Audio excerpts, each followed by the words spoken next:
Hello everyone, welcome back to my channel Gayatri Uma Reddy's Food for Thought.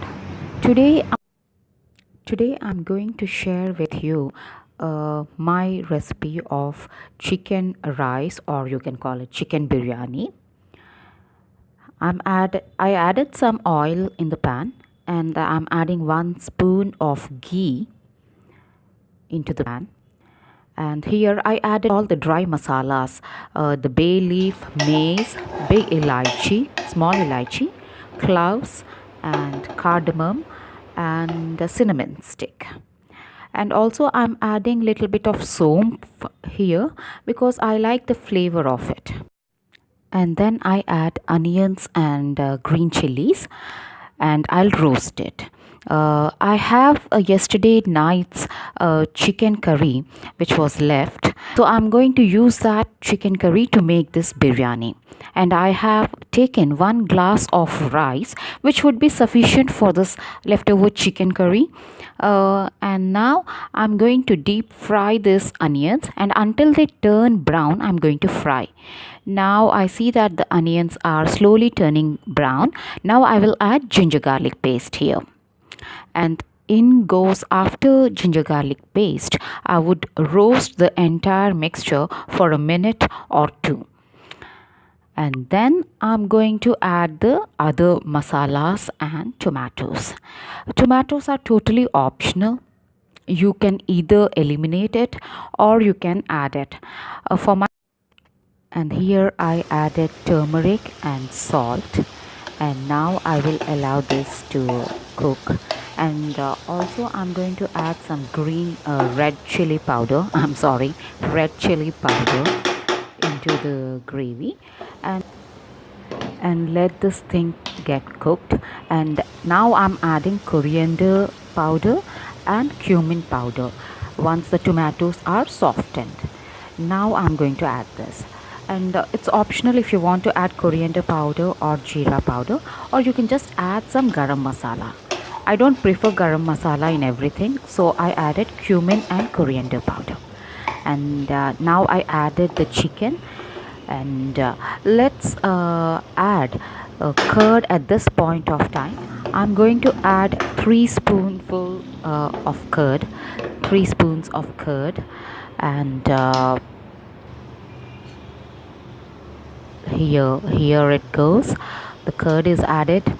And now we have to cook the chicken in a slow flame. As I already mentioned, any dish would the taste would be enhanced when you cook it in a slow flame, and that's what I'm doing here. The entire process, if you have noticed, I'm cooking it in a slow flame. And now the gravy has cooked, the curd is all absorbed. Now I'm going to add rice, and also I'll fry the rice here for 1 to 2 minutes, and then I'm going to add water. So first goes the rice, then let's saute it for 2 to 3 minutes, and then I would add water. Water here I'm going to add 1:2 ratio is the quantity of water which I'm going to add. I've taken 1 glass of rice, so here I'm going to add 2 glasses of water into this. And depending upon the rice quality, it depends.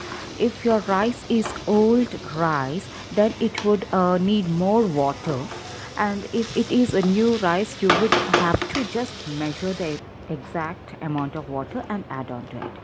And after adding the water, it's always better to check the salt. And then in case if you want to add, this is the right time to add salt, in case if you feel it's not sufficient. For me, I thought it was good enough, so I just kept the lid and let it cook. Here I'm adding biryani masala, shahi biryani masala, which I purchased it. And I'm just adding that biryani masala, a spoonful of it. The rice is almost cooked over here. If you notice, 70% is almost done. Now it just have to cook slowly. And then I will add some coriander, and if you have mint leaves, you can add mint leaves. It gives a very beautiful flavor to the pulao or biryani. I don't have mint, so I'm skipping the mint leaves here. Now let this cook, and our biryani would be ready in 10 minutes. And it's always same. And here my biryani is all set. This came out Now really it's yummy, time to guys, have a and the fragrance is also yummy amazing. meal. Hello everyone, good morning. And today I'm going to show you how to take out a ghee from cream. I accumulate cream on a daily basis, and after a week or so I'll take out ghee. So let's get started and see the simple way in which I make ghee. And I don't have a food processor, so I'll be blending it in my mixie. So let's get started.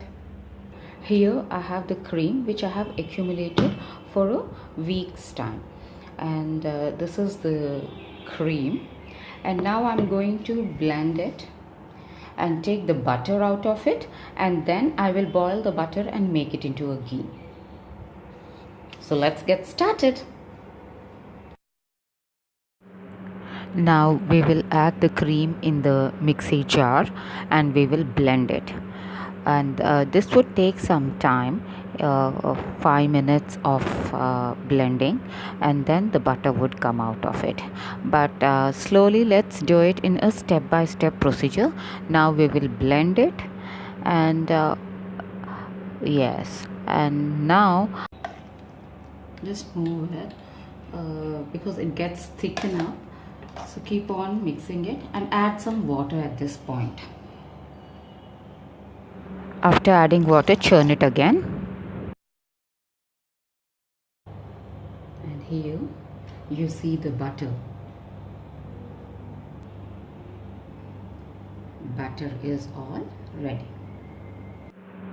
Here the butter is all ready, and I'm taking out the butter from the blender, and I'll add it in a big vessel, and I'll start boiling it.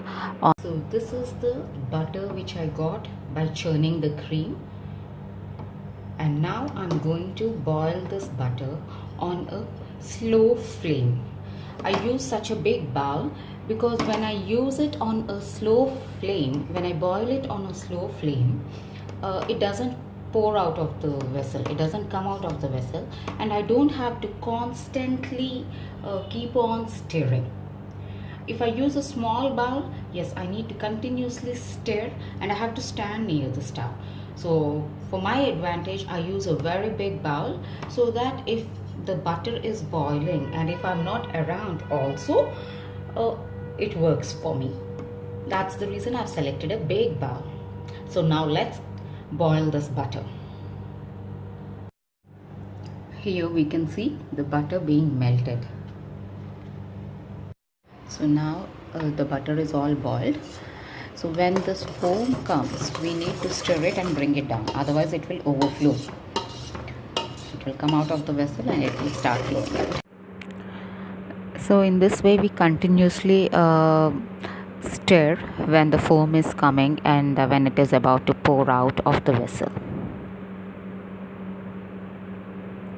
And then here we can see the ghee almost there, and in 5 to 10 minutes it should be done. And also guys, if you please like this video, please subscribe to my channel.